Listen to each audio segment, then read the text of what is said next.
ಬಿಡದಿ ಬಡಿದಾಟ ಬಾರಿ high drama ಶುರುವಾಗಿರುವಂತದ್ದು. ಇನ್ನು JDS ಪಾದಯಾತ್ರೆಯನ್ನ ತಡೆದಿದ್ದಾರೆ ಪೊಲೀಸರು. ಪಾದಯಾತ್ರೆಗೆ ಖಾಕಿ ಬ್ರೇಕ್ ಹಾಕಿರುವಂತದ್ದು. ಕಾರ್ಯಕರ್ತರು ಗರಂ ಆಗಿದ್ದಾರೆ. ಕಣಮಿಣಿಕೆ ಬಳಿಯೇ ಪ್ರತಿಭಟನೆ ಕುಳಿತ ಕಾರ್ಯಕರ್ತರು. ಇನ್ನು ಜೆಡಿಎಸ್ ಹಾಗೂ ಪೊಲೀಸರ ನಡುವೆ ನೂಕಾಟ ತಳ್ಳಾಟ ಉಂಟಾಗಿರುವಂತದ್ದು.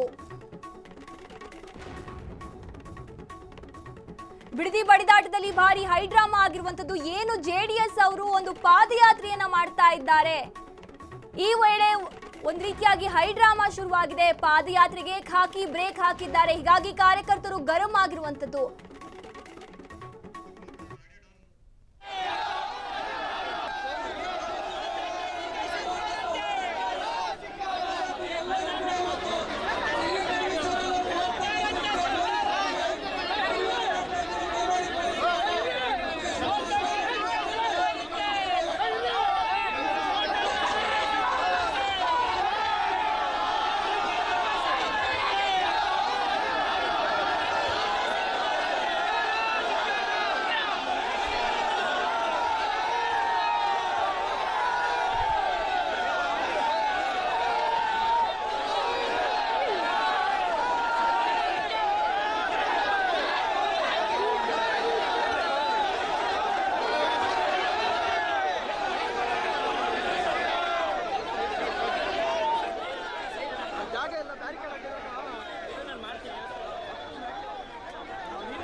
ಇನ್ನು ನೀವು ಗಮನಿಸ್ತಾ ಇದ್ದೀರಾ ಯಾವ ರೀತಿಯಾಗಿ ಜೆಡಿಎಸ್ ಅವರು ಒಂದು ಪಾದಯಾತ್ರೆಯನ್ನ ಮಾಡ್ತಾ ಇದ್ದಾರೆ.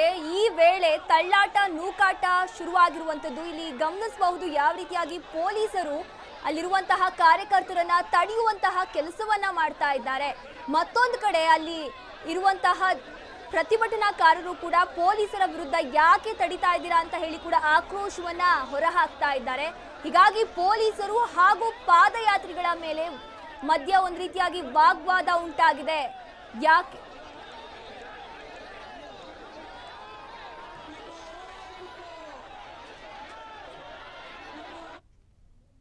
ಇನ್ನು ಜೆಡಿಎಸ್ ಹಾಗೂ ಪೊಲೀಸರ ನಡುವೆ ತಳ್ಳಾಟ ನೂಕಾಟ ಉಂಟಾಗಿದೆ. ಏನು ಬಿಡದಿ ಪಾದಯಾತ್ರೆಯನ್ನ ಮಾಡ್ತಾ ಇದ್ದಾರೆ ಜೆಡಿಎಸ್ ಒಂದು ನೇತೃತ್ವದಲ್ಲಿ.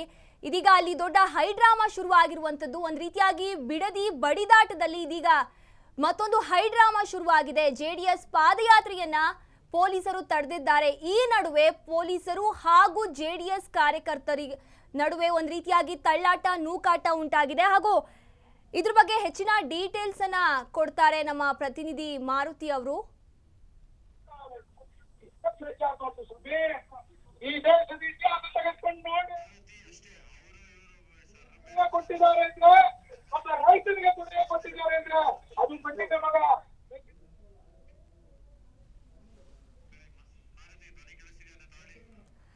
ಧ್ವನಿ ಕೇಳಿಸ್ತಿದ್ಯಾ ಮಾರುತಿ?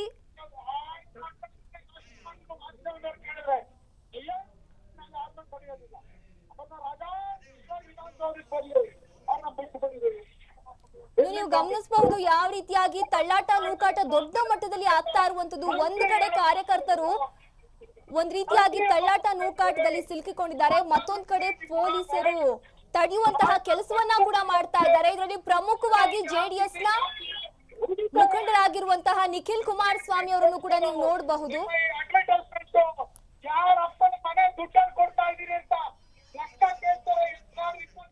ಇನ್ನು ಮಾರುತಿ ಅವರನ್ನ ಸಂಪರ್ಕ ಮಾಡೋದಕ್ಕೆ ಸಾಧ್ಯ ಆಗ್ತಾ ಇಲ್ಲ. ಇನ್ನು ನೀವು ನೋಡಬಹುದು, ಗಮನಿಸಬಹುದು ಯಾವ ರೀತಿಯಾಗಿ ಒಂದು ತಳ್ಳಾಟ ನೂಕಾಟ ಶುರುವಾಗಿರುವಂತದ್ದು. ಈ ಒಂದು ಪಾದಯಾತ್ರೆ ವೇಳೆ ಈ ಒಂದು ಬಿಡದಿ ಬಡಿದಾಟದಲ್ಲಿ ಒಂದು ರೀತಿಯಾಗಿ ದೊಡ್ಡ ಹೈಡ್ರಾಮಾವೇ ಶುರುವಾಗಿದೆ. ಪೊಲೀಸರು ಹಾಗೂ ಪ್ರತಿಭಟನಾಕಾರರ ನಡುವೆ ವಾಗ್ವಾದ ಉಂಟಾಗಿರುವಂತದ್ದು. ಒಂದು ಕಡೆ ಪಾದಯಾತ್ರೆ ಮಾಡಬೇಕು ಅಂತ ಹೇಳಿ ಕಾರ್ಯಕರ್ತರು, ಜೆಡಿಎಸ್ ಕಾರ್ಯಕರ್ತರು ಅವರು ಪಾದಯಾತ್ರೆಯನ್ನ ಮಾಡ್ತಾ ಇದ್ರೆ ಅದನ್ನ ತಡೆಯುವಂತಹ ಕೆಲಸವನ್ನ ಪೊಲೀಸರು ಮತ್ತೊಂದು ಕಡೆ ಮಾಡ್ತಾ ಇದ್ದಾರೆ.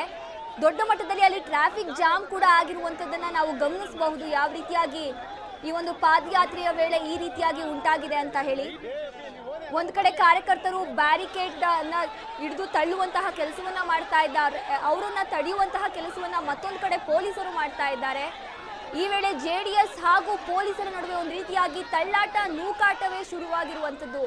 ಯಾಕೆ ತಡಿತಾ ಇದ್ದೀರಾ ಅಂತ ಹೇಳಿ ಕೂಡ ಜೆಡಿಎಸ್ ಕಾರ್ಯಕರ್ತರು ಅವರ ಆಕ್ರೋಶವನ್ನ ಹೊರಹಾಕ್ತಾ ಇದ್ದಾರೆ. ಪ್ರತಿಭಟನಾಕಾರರು ಏನು ಬಹಳ ದಿನಗಳಿಂದ ಈ ಒಂದು ಪ್ರತಿಭಟನೆ ನಡೀತಾನೆ ಇದೆ ಬಿಡದಿ ವಿಚಾರವಾಗಿ. ನಮ್ಮ ಭೂಮಿ ನಮ್ಮ ಹಕ್ಕು, ರಕ್ತ ಕೊಡ್ತೀವಿ ಭೂಮಿ ಕೊಡಲ್ಲ ಅಂತ ಹೇಳಿ ಯಾವ ರೀತಿಯಾಗಿ ಮೊದಲಿಂದಲೂ ಕೂಡ ಹೋರಾಟವನ್ನ ಮಾಡ್ಕೊಂಡು ಬರ್ತಾ ಇದ್ದಾರೆ. ಅದಕ್ಕಾಗಿ JDS ನೇತೃತ್ವದಲ್ಲಿ ಇವತ್ತು ಏನು ಪಾದಯಾತ್ರೆ ನಡೀತಾ ಇದೆ, ಈ ಒಂದು ಪಾದಯಾತ್ರೆಯಲ್ಲಿ ಒಂದು ದೊಡ್ಡ ಮಟ್ಟದ ಹೈಡ್ರಾಮಾವನ್ನೇ ನಾವು ನೋಡಬಹುದು. ಅಲ್ಲಿ ಒಂದು ಚೂರು ಗಾಳಿಯೂ ಕೂಡ ಹಾಡದೇ ಇರೋ ಅಷ್ಟು ಒಂದು ಇಕ್ಕಟ್ಟಿನ ಪರಿಸ್ಥಿತಿಯಲ್ಲಿ ಈ ರೀತಿಯಾಗಿ ತಳ್ಳಾಟ ನೂಕಾಟವನ್ನ ಮಾಡ್ತಾ ಇದ್ದಾರೆ. ಗಾಡಿಗಳನ್ನ ಕೂಡ ನಾವು ಗಮನಿಸಬಹುದು. ಒಂದ್ ಕಡೆ ಪೊಲೀಸರು ತಡೆಯುವಂತಹ ಕೆಲಸ ಮಾಡ್ತಾ ಇದ್ದಾರೆ, ಆದ್ರೂ ಕೂಡ ಕಾರ್ಯಕರ್ತರು ಸಿದ್ಧರಾಗಿಲ್ಲ ಇದನ್ನ ನಿಲ್ಲಿಸೋದಕ್ಕೆ. ಅವರು ಕೂಡ ಬಹಳಷ್ಟು ಪ್ರಯತ್ನ ಪಡ್ತಾ ಇದ್ದಾರೆ. ದೊಡ್ಡ ಮಟ್ಟದಲ್ಲಿ ತಳ್ಳಾಟ ನೂಕಾಟ ಆಗ್ತದೆ ಹಾಗೂ ಪ್ರತಿಭಟನಾಕಾರರು ಕೂಡ ಪೊಲೀಸರ ವಿರುದ್ಧವಾಗಿ ಒಂದು ಆಕ್ರೋಶವನ್ನ ಹೊರ ಹಾಕ್ತಾ ಇದ್ದಾರೆ.